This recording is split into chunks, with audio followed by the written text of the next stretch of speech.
ഞങ്ങൾ രാത്രി കെട്ടും കിടക്കുകയൊക്കെ ആയിട്ട് ഒരു കല്യാണത്തിന് പോവാണ് ഗൈസ്. ഒരു 7 മണിയൊക്കെ ആയി കാണും ടൗണിലെത്തുമ്പോഴേക്കും. അതിനുശേഷം ഞങ്ങൾ അടുത്ത ബസ്സിലേക്ക് മാറി കയറണം. കല്യാണം കൂടുക എന്നുള്ളതിലുപരി എനിക്ക് ബന്ധുക്കളൊക്കെ കാണുക എന്നുള്ളതായിരുന്നു ഏറ്റവും കൂടുതൽ സന്തോഷം. അതുപോലെ തന്നെ എല്ലാവരെയും കണ്ടു. എല്ലാ കുട്ടിപ്പുരാണങ്ങളും കല്യാണ വീട്ടിൽ അടിച്ചു പൊളിച്ചായി ഇരിക്കുന്നുണ്ടായിരുന്നു. അവരൊക്കെ ഭയങ്കര ഹാപ്പി ആയിരുന്നു. അതുപോലെ തന്നെ ഞാൻ അച്ഛനൊക്കെ മൈലാഞ്ചി ഇട്ടെടുത്തു. വീട്ടിലെല്ലാവർക്കും ഞാൻ തന്നെയാണ് മൈലാഞ്ചി ഇട്ടത്. പ്രത്യേകിച്ച് വലിയ ഡിസൈനൊന്നും ഇല്ലെങ്കിലും വെറുതെ ചുമ്മാ അവർക്കെല്ലാവർക്കും ഒരു സന്തോഷത്തിൽ ഞാനെന്തോ പൂക്കളും കായും ഒക്കെ വരച്ച് വെച്ചുകൊണ്ട് ഇരുന്നത്. നിങ്ങൾക്ക് തന്നെ കണ്ടാൽ മനസ്സിലാവും. പ്രത്യേകിച്ച് ഡിസൈനൊന്നുമില്ല, വെറുതെ കുത്തി വരച്ചു എന്ന് മാത്രം. അതുപോലെ എല്ലാവർക്കും ഇട്ട് കൊടുത്തിട്ടുണ്ട്. പിന്നെ പിള്ളേർക്കൊക്കെ അത് തന്നെ മതിയായിരുന്നു.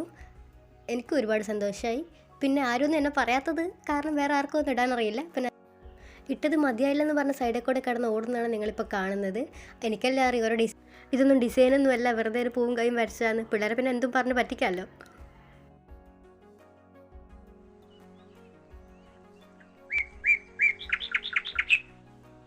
രാവിലെ തന്നെ നല്ല ക്ലൈമറ്റാണ്. മഴ പെയ്ത് തോർന്നുകൊണ്ട് തന്നെ കാണാൻ നല്ല ഭംഗിയായിരുന്നു. കുറച്ച് മഞ്ഞൊക്കെ മൂടിയതുപോലെ തോന്നിയിരുന്നു. അതിനുശേഷം ഉപ്പുമാവ് കഴിച്ചു. പിന്നെ തലേന്നത്തെ ബിരിയാണി ഉണ്ടായിരുന്നു. പിന്നെ എല്ലാവരും മുല്ലപ്പൂവൊക്കെ കുത്താൻ വേണ്ടി റെഡി ആയിരിക്കുമായിരുന്നു. മുല്ലപ്പൂ മുറിക്കുന്നത് വളരെ സൂക്ഷ്മതയോടെ നോക്കുന്ന ആളെ നിങ്ങൾക്ക് കാണാൻ പറ്റുന്നുണ്ടല്ലോ.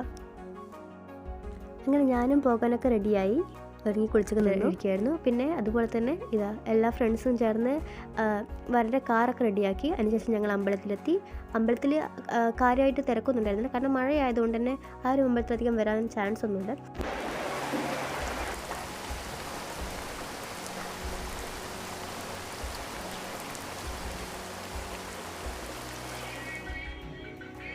ഒരു നല്ല മഴയ്ക്ക് ശേഷം കല്യാണമൊക്കെ കഴിഞ്ഞിരിക്കുകയാണ്. എല്ലാവർക്കും വളരെ സന്തോഷം, അനുഗ്രഹങ്ങളൊക്കെ വാങ്ങുകയാണ്. അതിനുശേഷം ഞങ്ങൾ ആ സ്ഥലമൊക്കെ ഒന്ന് നോക്കി കണ്ടു.